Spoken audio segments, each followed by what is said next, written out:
Labdien! Welcome back. It's my distinct honor to introduce a special introducer for our keynote speaker, Sten Rynning. One of our speakers from yesterday, Owen McNamara, will be introducing Sten, as both of them are extensively researching NATO. So I could have thought of no one better than Owen to give a proper introduction to Sten. Owen?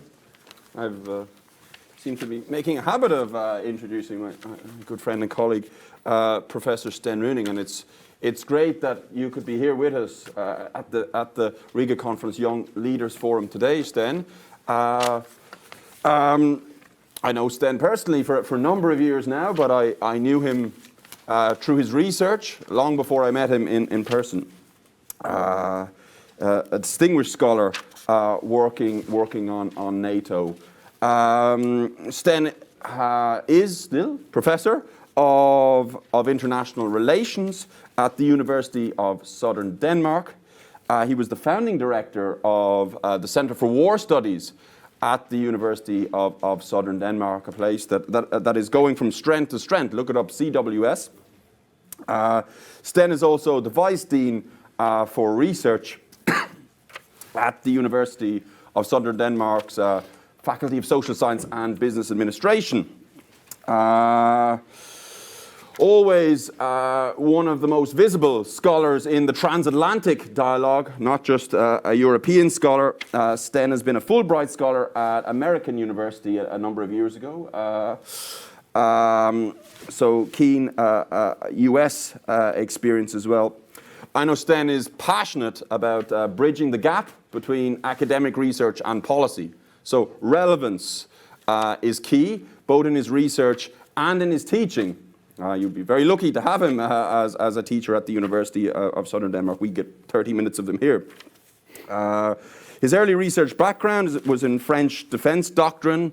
You've worked on CSDP, EU CSDP, before then becoming fully devoted to the NATO literature where you remain, and I hope he does remain there. I don't want to take too much of your time, but once I received an email from a friend of mine. He was a US diplomat, and the email had one line. I mean, I wish you academics could write more articles like this. This was finally a useful academic article. And one line, and I clicked the link. Whose article was it?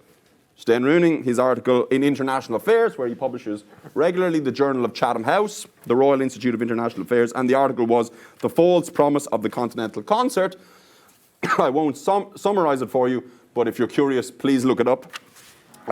Last thing I'll say, Sten's books on NATO, classic monograph on the alliance by now, NATO Renewed, published with Palgrave Macmillan in 2005, NATO in Afghanistan, The Liberal Disconnect, one of the core texts on the war in Afghanistan, and particularly the development of the International Security Assistance Force. And very recently, a book I advise you all to check out, Wartime, on the Transformation of War, an edited volume with Olivier Schmidt and Amelie Thuysen, both colleagues at the Center for War Studies at the University of Southern Denmark, a book published by Chatham House in Europe and the Brookings Institution in the United States, and many excellent chapters there on the transformation of war, particularly conflict and security, and I would advise you all. There's some free chapters floating around online, I see, but I would advise you to get on Amazon and buy a copy, because it's a fantastic body of work. So without further ado, I give you Professor Sten Rynning. Sten. Riga. Welcome to Riga. Welcome to Riga, Sten. Thank you. I will, thank you so much, Owen, and thank you, Louis, for inviting me, and it's a pleasure to be here. I will take the liberty, take off my mask while I speak, because without the mask, or with the mask, I will be in danger of NATO and the EU. I'll run out of oxygen and it will go bad. Yeah. But thank you for this opportunity to address what is a very important agenda, namely NATO 2030. It's obviously the alliance effort to tee itself up for renewal, for looking into the future and projecting its priorities and pursuing them. We know that there are a number of issues that the alliance is working with. There's China, there's emerging disruptive technologies, there's the whole policy dossier of resilience, there's even climate, there's common funding, there's common views, a new strategic concept. It's quite an agenda. And they will give us a conclusion next year at the Madrid summit in mid-2022, and we'll be all the wiser. My approach to assessing where the alliance is with this process is to always think about collective defense as an organizing concept. Is the alliance getting better at or less good at operating as a political military alliance? And that can sound simple, but it's quite complicated because you want your politics to give guidance to military force. You don't want your politics to disconnect from military force and address any number of security issues. It has to connect to military force. And inversely, you want to organize your military force so that it supports political objectives. And that's complicated when you're 30. You know, for those of you who are married, you know what coordination is like at 2, but at 30, it's hard to imagine. Eric will tell us more in a little while. So it's complicated, and I think what we see is the alliance tending to sometimes think of itself or engage security broadly in a collective security manner. And I think whenever that happens, then NATO loses a bit of itself. And so part of what I've been writing recently is that NATO needs to keep in mind as it moves towards 2030 that it is a collective defense alliance and it should prioritize collective defense and not get lost in collective security. So that'll be my line of thinking here. I think when we look at NATO 2030, that agenda, we really run into two narratives. One is that NATO 2030 is a success story of decisive leadership, and I do think there's something to it, and I think that we have seen a Secretary General Jens Stoltenberg really push an agenda of change, and he began pushing this in late 2019. He was given the mandate of leading having a reflection group work on his behalf to think about the future, and in that process he came up with the NATO 2030 label. I think he used that process to great effect. And in February of this year, when his food for thought paper on where the alliance was going to be, when that leaked or got published, I don't know how to say that accurately, that was definitely not coincidental. It was a part of setting the agenda. And I think he has done that in a major way. I think he has shown leadership. And of course it ties in with the change of American president and how President Biden has given new energy to the alliance, a new commitment to working together. So there's a narrative of leadership when we talk NATO 2030. But I'm reminded of an old Soviet joke that, you know, there's a cooperative, a farm, and they're having a meeting, and there are two points on the agenda. One is how do we build a new barn, and the second point is the future of communism. And the chairman opens the meeting and says, given that we have no wood and no nails, we'll proceed to point number 2. and that's a little bit the story of NATO 2030 as well. That, you know, given that we lack political capital, we lack agreement, we lack resources here and now, let's speak of the future. And let's make it so distant that we can say anything we like, and it makes us feel better. So it is a story of an alliance not doing always particularly well, and projecting into the future is about containing disagreement. And I think we saw it with the 2010 strategic concept, which in many ways was a very solid and much needed concept for the alliance. But this is the strategic concept that put a number of core issues on par in the alliance, core tasks. There was collective defense, there was crisis management, and there was cooperative security. And the strategic concept said they're all equally important. Obviously, you do that because you want to create compromise. Everyone could see themselves in the strategic concept. And I think the question is, will the alliance be able to prioritize more stringently with the new strategic concept, the next year's concept? Or will it be the 2010 approach, let's put a number of things on par because that makes it easier to agree, to reach agreement. And lately, I think we've seen a number of things that should have us worried. After the honeymoon with President Biden, a moment of great agreement and jubilation, we run into a number of issues that should concern us. One was the uncoordinated withdrawal from Kabul, not only a failed mission, but also a failed consultation process that made the alliance look not good. There's the Nord Stream issue, where the Biden presidency decided to lift its threat of sanctions on Nord Stream, obviously to rebuild relations to Germany, but in the process stepping on the toes of a number of East European allies. It was as if it was taken by surprise.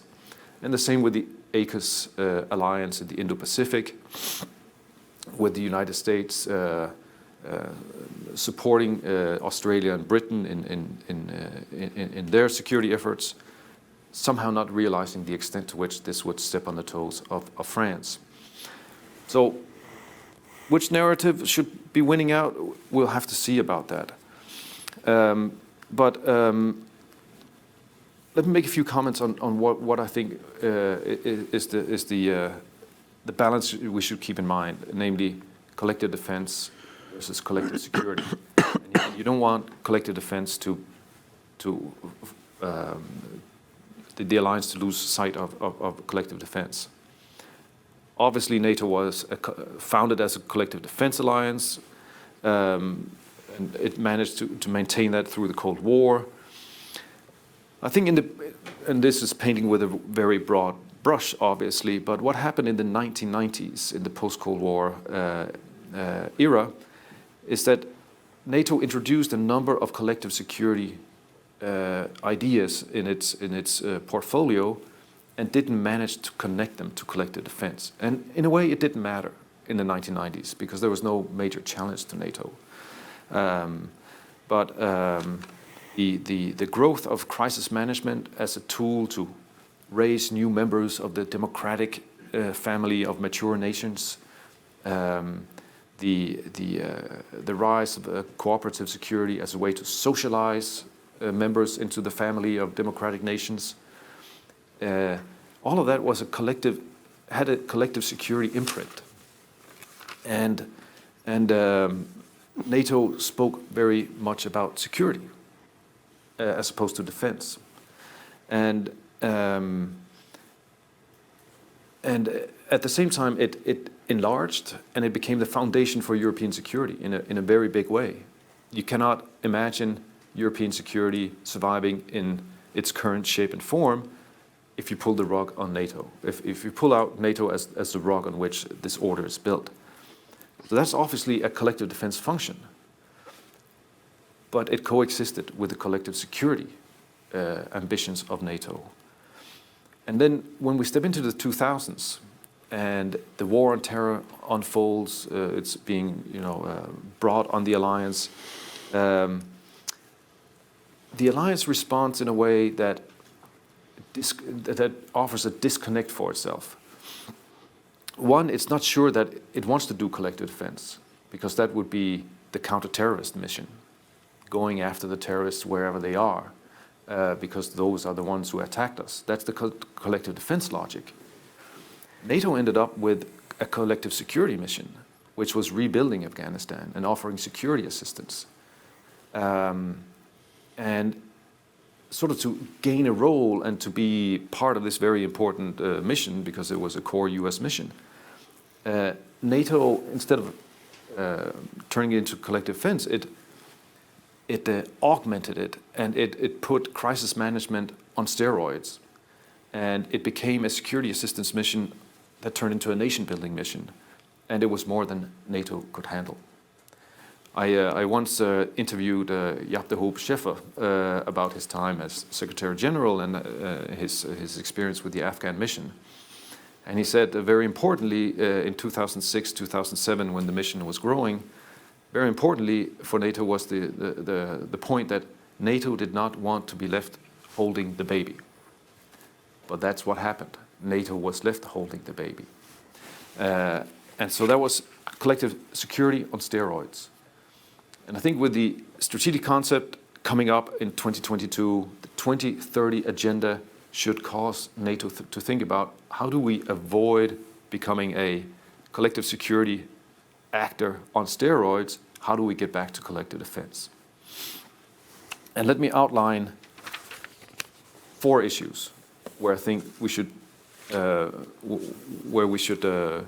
focus or track the alliance as it works its way towards a new strategic agreement. One is Russia, and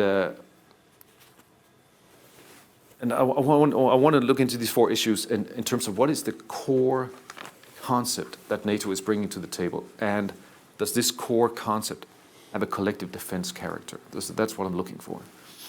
And on Russia, I think we do see it. We see what I would call a core concept of preponderance. NATO wants to, being an academic, I can use this word, but it wants to dominate the security space, and it wants to contain Russia and prevent that Russia's opportunity for wrecking the security order.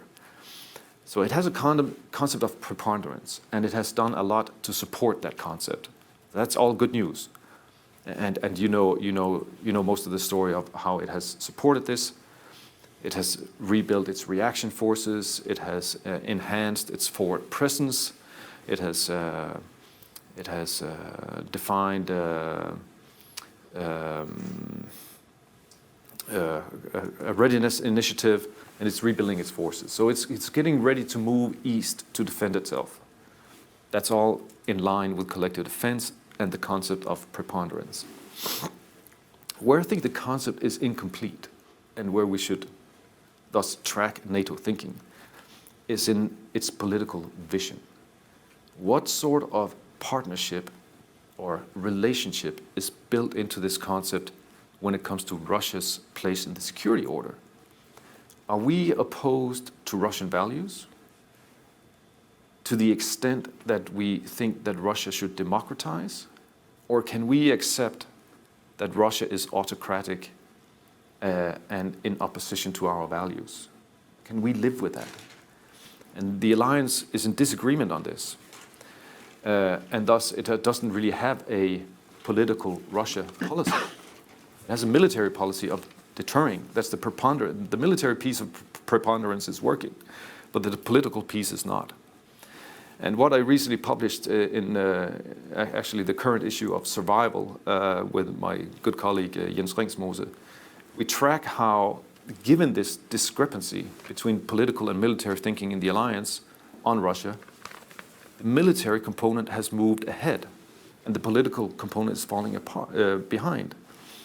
So NATO's new military strategy, which NATO military authorities, including the US Chief of Staff, has labeled the first real military strategy for NATO since 1967.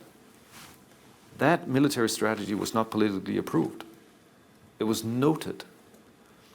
And then there's a political approval of the follow-on documents.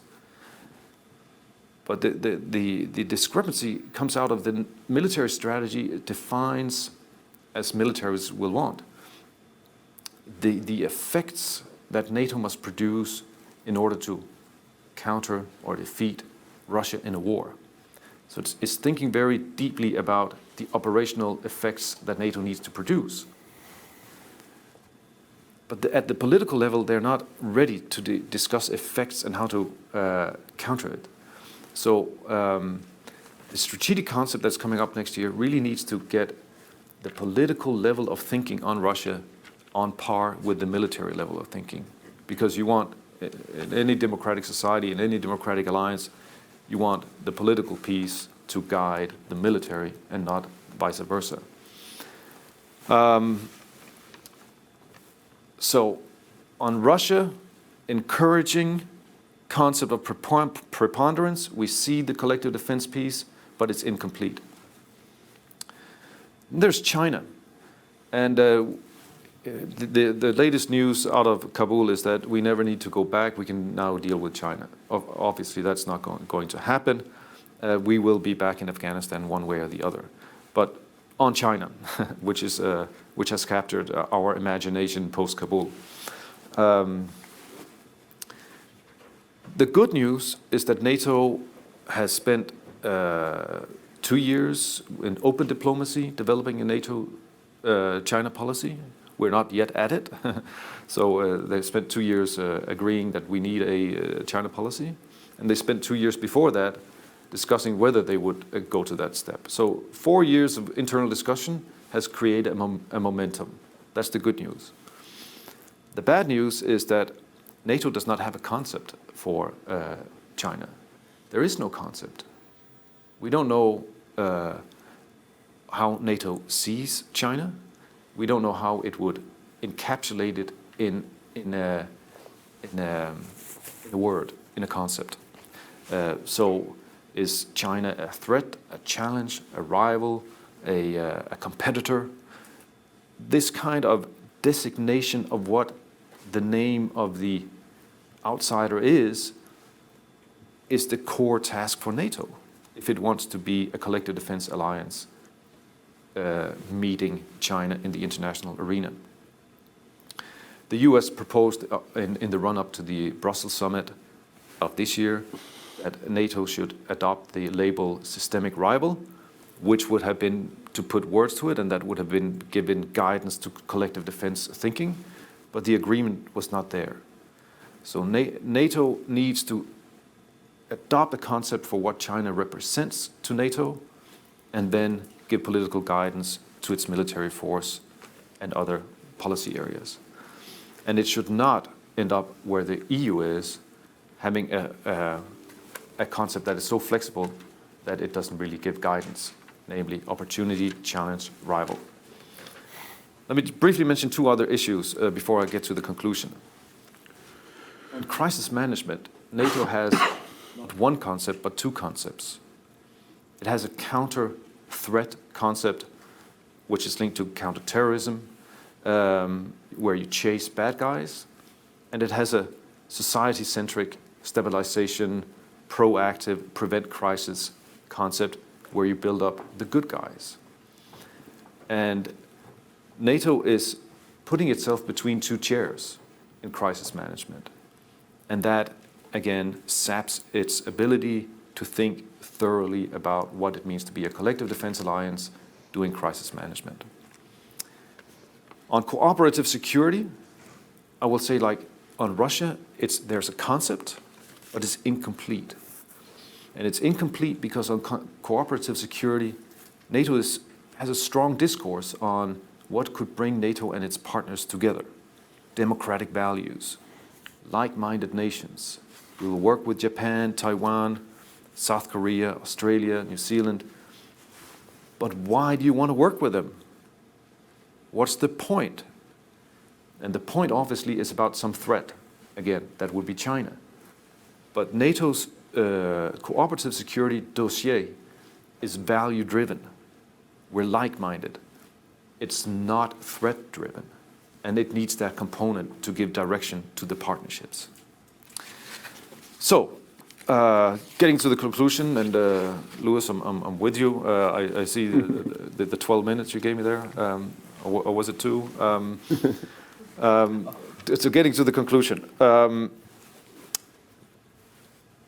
NATO 2030 is not about the future. It is about NATO's ability here and now to prioritize its collective defense character. And there's a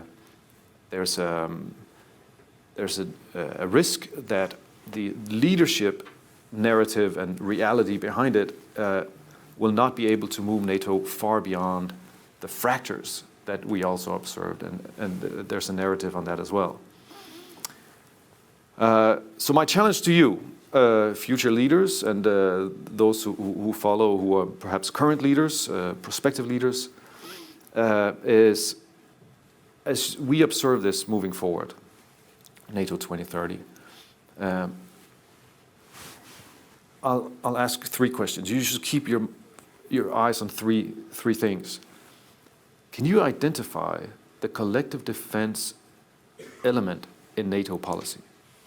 And if you can't, you should be critical. Should NATO go down the climate road? I'll leave that hanging.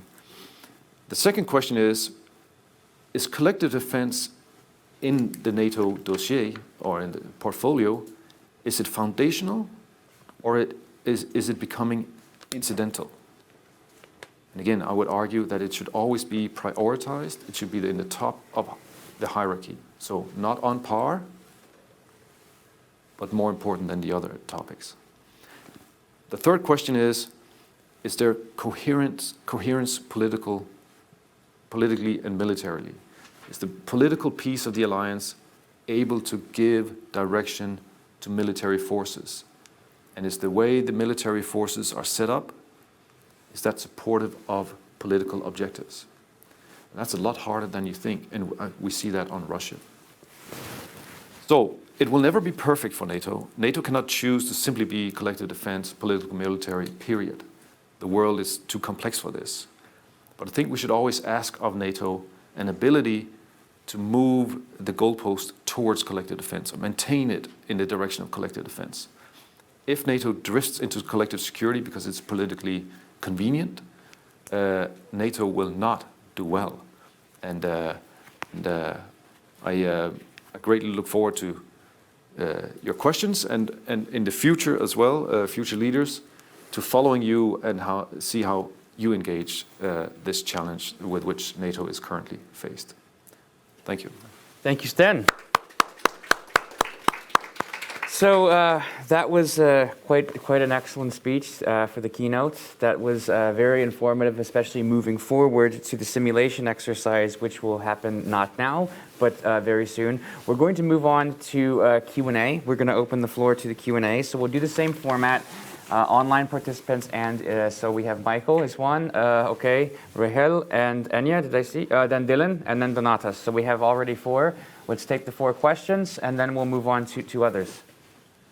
Thank you very much. I hope I can be heard, still through the mask. My name is Michael. I'm a visiting scholar at the SWP in Brussels and usually a research fellow at the Research Center for East European Studies at the University of Bremen. And my question would refer to Russia, because you have laid out very nicely that we have a concept today on how to deal with Russia, right? And my question would be, did we have a concept in the 90s? And why I ask this question is because when I talk to Russian counterparts, and this is regardless of their political affiliations, is what they say. This is even from people that have, let's say, a huge sympathy towards Alexei Navalny. They say, well, yeah, Russia is today like this because in the 90s you turned your back on us, right? And we had this concept of how to deal with the Central European states, but we didn't have a concept of how to deal with Russia. At least that's their narrative. And this is also referring to the fact, at least that's what's being said, that Boris Yeltsin wanted to join NATO in 1994. I think he was having this idea. So could we as the West have made much more to integrate with Russia, to interact with Russia in the 90s, to avoid certain things that we can observe today? Or is it simply an excuse or a machine of propaganda that's being run to basically spread this narrative to put away the, let's say, fault from Vladimir Putin and basically at least credit us with some shortcomings that we can observe today. Thank you. Rahel is next.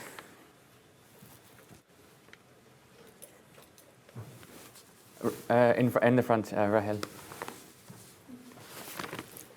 Yes, thank you. So my name is Rahel Köhler. I'm an officer cadet at the Bundeswehr in the PSYOP section. And actually my question is related to that. So I recognize that the core values of NATO are democracy and transparency. However, when it comes to acting, I would say that our potential enemy has a lot of, they have a lot more room to do things that we don't have. We are very limited. Also, based upon the fact that we want to act transparent and in the democratic way, which is good, but I have a feeling that maybe in the future NATO might have to take a decision, because I have a feeling we cannot have both. And maybe we cannot counter efficiently if we keep with the democratic values. And my question is, do you see the tendency, or do you think that we might maybe expand our room of acting in the future on the cost of the democratic values, or not? Thank you. Dylan?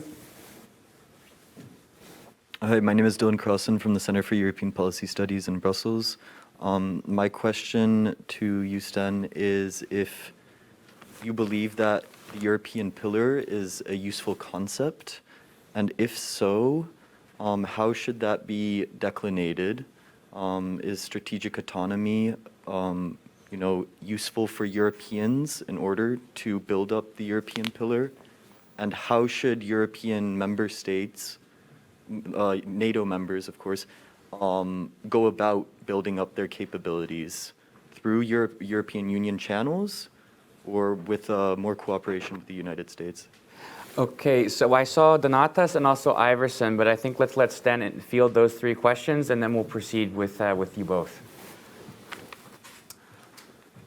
Okay, thank you very much. Those are three great questions. I'll try to give an answer. I think in the 1990s, NATO was faced with a choice. It promised great transformation in 1990, 91, 92, but it was really a very clear choice. Will it stick to collective defense, or will it go fully into collective security? If it went fully into collective security, it would have been possible for Russia to join NATO, because obviously the collective security is inclusive. By choosing enlargement and choosing that Russia cannot become a member of NATO, NATO remained with collective defense, and it added this layer of collective security on top of it, offering it as a framework of partnership with Russia. And let's be fair and frank, also offering Russia space for defining what does it want for itself.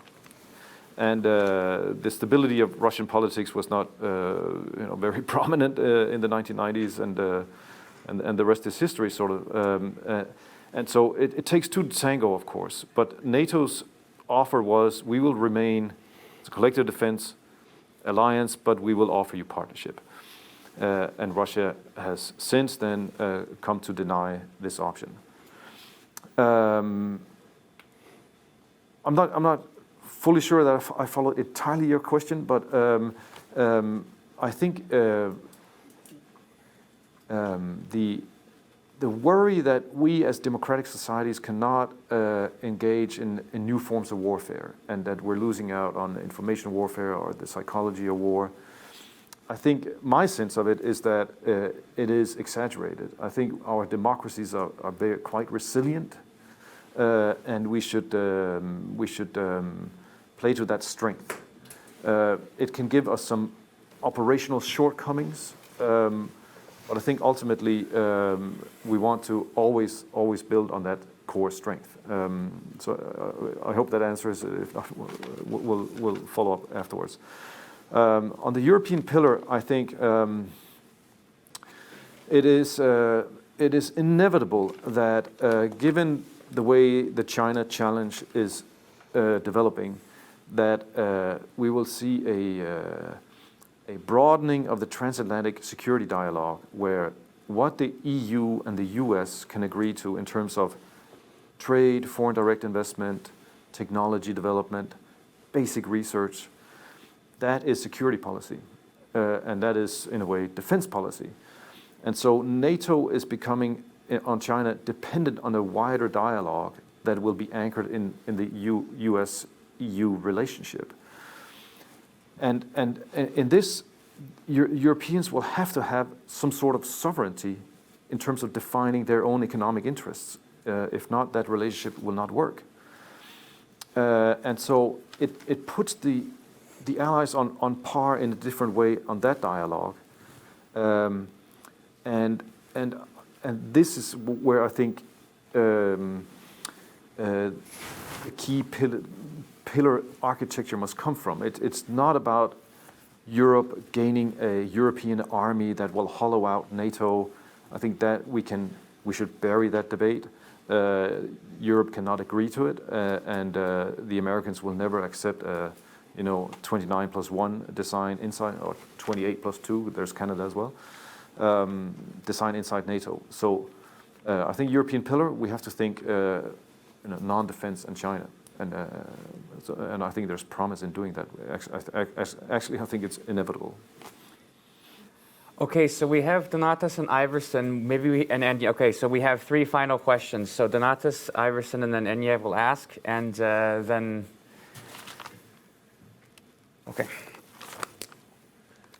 Thank you. So my name is Donatas from Domanskas. I'm from the Baltic Institute of Advanced Technology. And I wanted to thank you for this talk. It was really stimulating and very good questions. You gave a perspective. I like really the external dimension, but there's a lot of other issues that I see NATO's of action or ambitions of NATO as a bit internal, ambitions. Let's say disinformation or disruptive technologies. So, but it's not clear exactly, for me at least, and I think that for NATO is not clear too yet, what should be role in these, more internal things like disruptive technologies, for NATO. What should be the level of ambition, So that's my question. Iversen. Hello, good morning, everyone. My name is Iversen. I'm a columnist at the Estonian newspaper Postimees. So, tusen tak, Professor, for giving this insight about the question of China and how NATO is actually having no concept on China. So I think it's a little bit confusing for me because regarding the previous statement of the NATO Secretary General on the question of Hong Kong and China, it says that it is clear that China does not share our values, democracy, freedom, and the rule of law. We see this in Hong Kong, where the new security law undermines its autonomy. But according to your assessment, as you mentioned in the opening remarks, that actually NATO is supposed to have more emphasis on the collective defense, but not security. But this whole issue with the Hong Kong national security law is actually an indirect influence on the security structure and also like personal security on the EU member states and also the NATO member states. But then on the other hand, you also see that NATO does not react on the growing Chinese Russian military exercise, for example, in Zapad. The Chinese officials have already confirmed that they have the participation in that. So with all these 2 issues in consideration, what are your assessments about the future options for how NATO should approach to the Chinese question? Thank you. And then Enya has a question.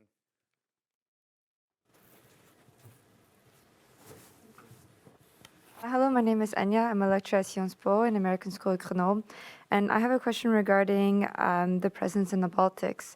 And it's been quite clear that the US has stated as of recently that it's no longer the world police. And it's decreasing its involvement within NATO recently. And would the mission in the Baltics be able to better move forward and expand and consolidate what its political military mission is in the Baltics if there's a lack of US presence? So on the last question, NATO is in the situation where it has to project to defend itself, because the agreement is that Western forces will remain in the West, stationed permanently, and to defend itself eastwards, it will have to project those forces eastwards. So unlike in the Cold War, where you could place troops at the front line, they will have to come from behind.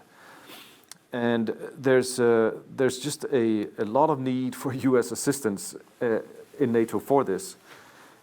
It has to shift the balance, and Europeans will have to think of themselves as the first responders, enabled by the U.S. But that's not easy, and that takes a lot of military investment and training, and on Germany's part, and a change of operational culture.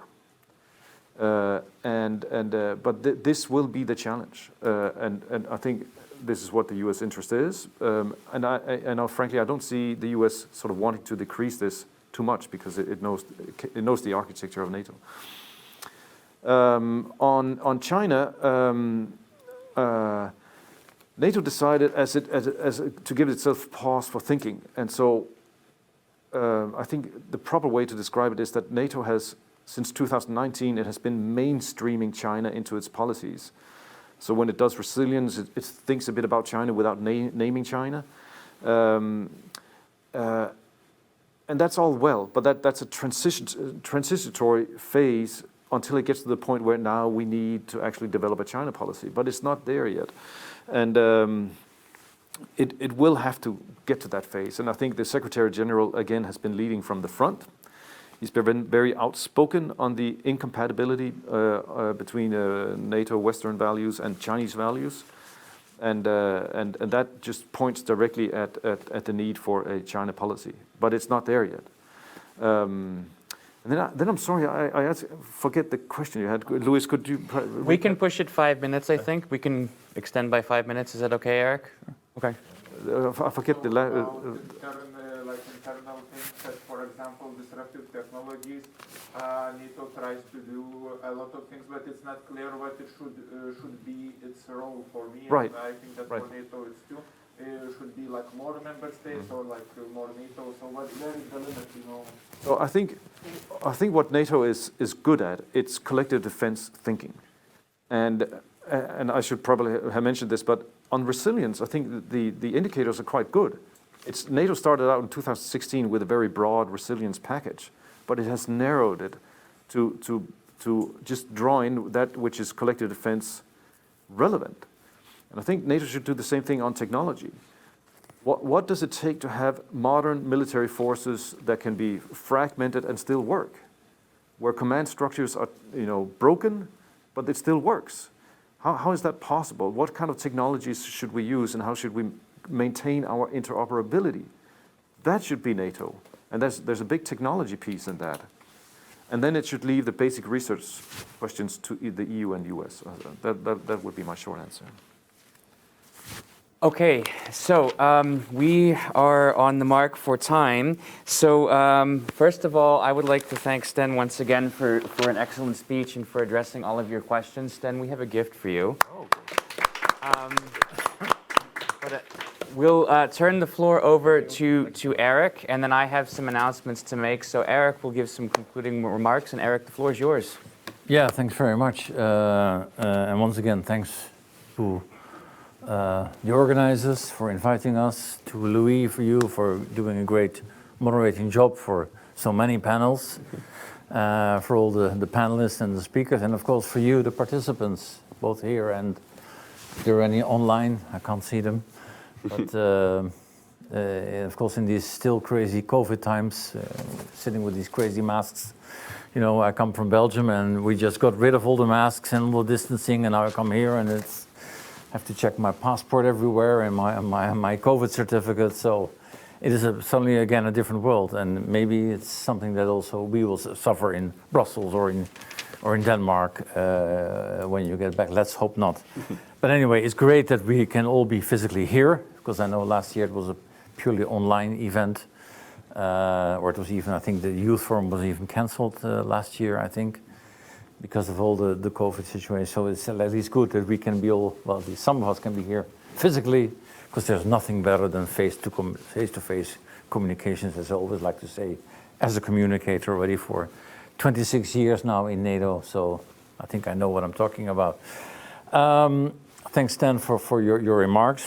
I noted them. I will pass them on to the Secretary General, saying we have a new Bible here, a new tasker for the summit next year.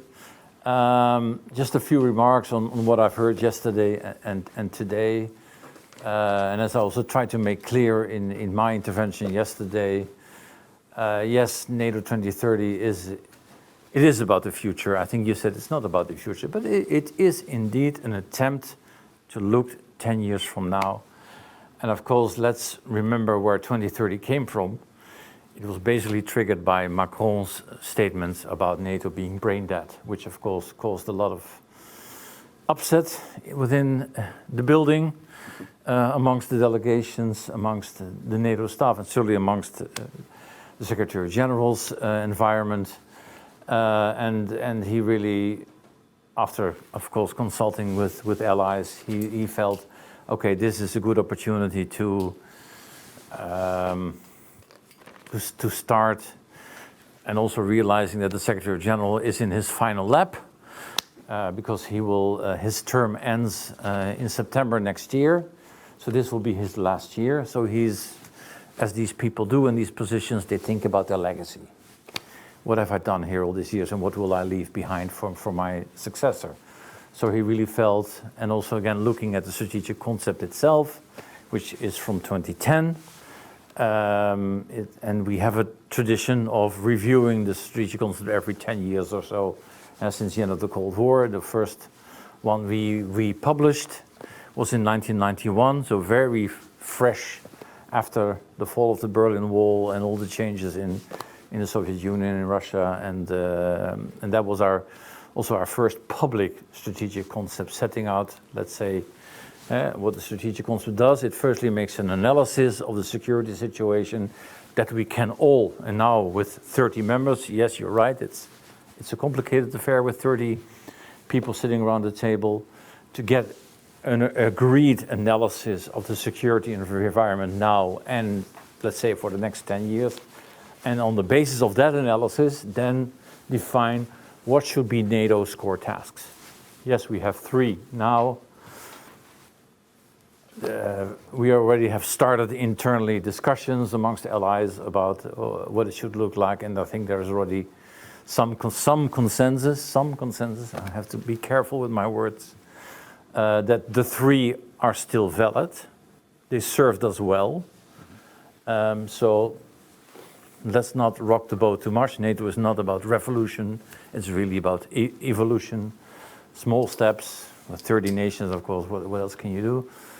But yes, there are, of course, also discussions about, indeed, the prioritization. I follow already some. It's picking up a little bit. Also, the academic debates about what should be in the next strategic concept. There is indeed, I think, a plea for maybe, and certainly, of course, after the Afghanistan experience, maybe it's time to sort of reprioritize the collective defense task. Let's say the classical Article 5 task of NATO, which has always been the core of the alliance since 1949. Maybe you should give a sort of rank order or not. I think it's still very sensitive to talk about that. There are even suggestions of maybe adding a 4th or a 5th core task. For example, there was a recent interesting US roundtable, US academics, very experienced, also former diplomats, who, for example, suggested, let's make resilience a 4th task, because it is very important, and we realize this now with the new kind of threats we face. And also the realization, I think, Sten, you said that we are working on China already for 4 years, but I don't think that's entirely true. The first time we mentioned China was in 2019 at the summit in London, and only since then, when we mentioned China in the London summit communique in 2019, we internally started, having all kinds of committees starting to focus on China, because the first thing we need to do on China is to learn about it. Because until we have hardly any Chinese speakers, we have hardly any knowledge about it. So first we need to learn about China and analyze it, and on all the different aspects that are relevant for us. What is China doing on missile defense? What is it doing in cyber? What is it doing in space? What is it doing conventionally?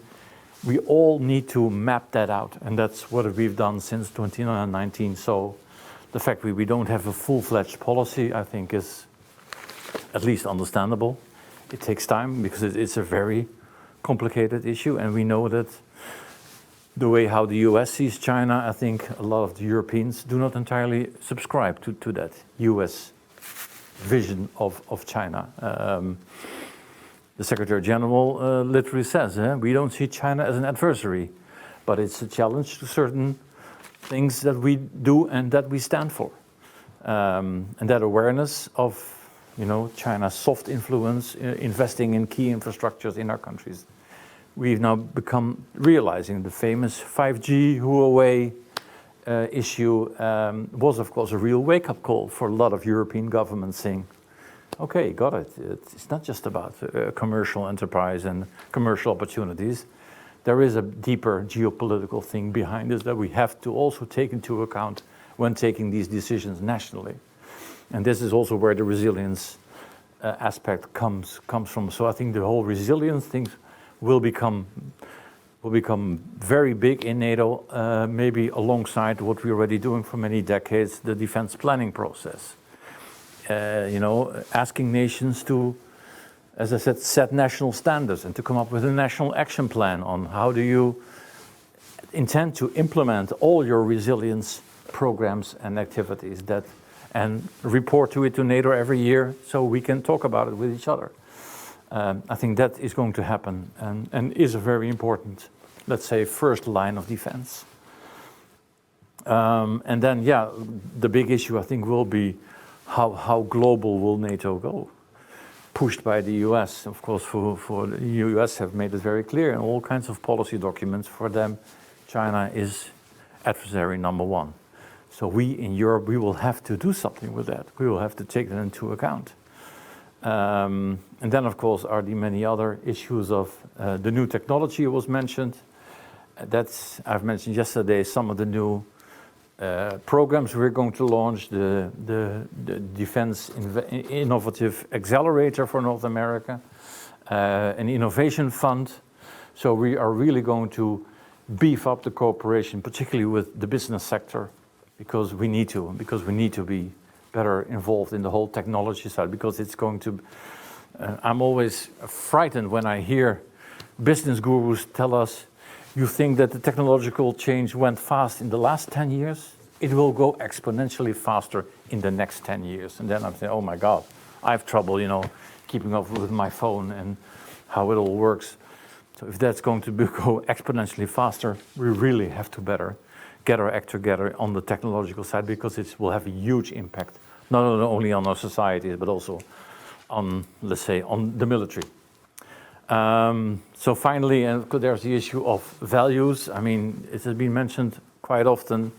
Of course, NATO as a self-proclaimed community of values. Look at the NATO Treaty, 1949. It's all about values. It's a very short document, but it talks about who we are and why we want to work together, because we want to defend certain values. And that will always remain a critical part of the alliance. How difficult it also may be internally with some allies who we think is veering off a little bit of the democratic track. For us in NATO, it's very complicated too. As I mentioned yesterday, NATO is an intergovernmental organization. The nations run our organization. They are the boss. So it's very difficult to do sort of a democratic self-test of ourselves. I know the EU is struggling with it as well, with going to court with member states. That is a big step. What does it do to the internal cohesion of an organization like the EU? And with NATO, perhaps it's even more important as a military alliance.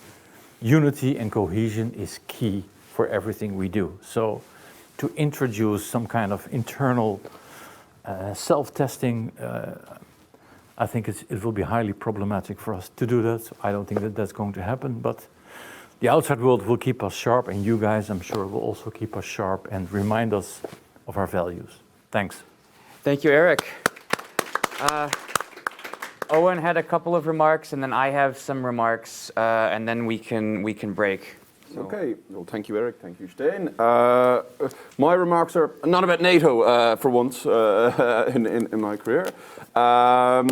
Sprung a surprise on him, but Lewis is a very good friend of mine, as some of you will know, and I've seen for many months the work he's been putting into this event and the care he has taken.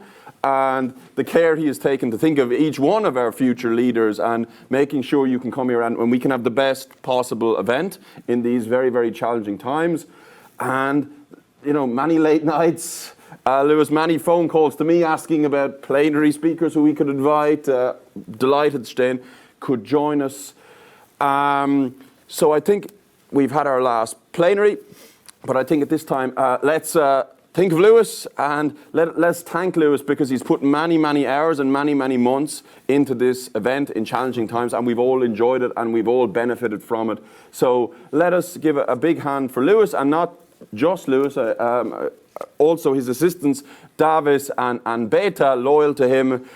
You guys have been a real demonstration of diplomacy as you're shuttling in, shuttling out, dealing with all the challenges we've had to face as things are very fluid with the emergency situation here in Latvia. Thank you so much for making this happen for us, so that we could benefit for the collective good. Thank you very much. Let's give them a big hand. Thank you. Oh, and that was very gracious. Thank you very much for that. That was indeed unexpected, but I really appreciate it. Thank you, Sten, for taking the time to come and deliver a keynote speech about the issues that NATO is facing going forward. That's the whole purpose of the conference. Thank you, Eric, for taking the time twice out of your busy schedule to speak to everyone. I was actually going to echo my thanks to my assistants, Davis and Beata. I truly mean this. Nothing would have gone as smoothly as it did without them. They worked exceptionally hard. They're both former students of mine who are bright, hardworking, and motivated, and I really, from the bottom of my heart, thank you for your professionalism and your persistence in working so hard. They have to go after this to actually do the same thing for the conference, so I hope that very soon, and their students full-time, so I hope that very soon you'll take some much-needed and much-deserved time off. But I also want to thank the camera and the tech crew. Everything went remarkably smooth, and I have never organized a hybrid event or an event at all before, and I have a new profound respect for the work that gets put into this. You all were great, and everything went smooth, so thank you very much. And yeah. Now, I have some remarks for our online future leaders. So first of all, let me say that I sympathize with the dilemma. Having taken part in several online conferences myself, I recognize that it is not the same. It is never the same. Bless you. It is never the same online, and we are missing out on your knowledge, because the applications that we received were exceptional. And we would have really benefited from hearing what you have to say, and I know that you would have really benefited from engaging. Unfortunately, we can't offer the simulation exercise to you now, and that's not because we're not willing, it's because we don't have the infrastructure to do it. My assistants are going downstairs to take part in organizing with the conference, and the tech crew has to take off. But I really do appreciate your enthusiasm and your willingness to do this. So here's what I propose to you. All online participants who want to take part in the simulation exercise, get together, put together your policy brief, and what I will do is I will search my network and find somebody who could do this on Zoom separately. Maybe even Owen, we could do that at a time in the future that we all agree on, so that you have somebody who is really an expert who gets back to you and provides you with the same type of feedback that you would have ordinarily got here in the simulation exercise. So I do apologize for that, but I will figure out something fun and then communicate that to you. And there are a couple of other matters that we'll communicate to the online participants through email. So I hope that that is sort of makes up for it. And thank you so much for your part that you played in the Future Leaders Forum online. I know that Zoom is sometimes very tedious. I hope that you enjoyed it. And hopefully at one point in time we can welcome you in the Baltics. So a round of applause for all of the participants.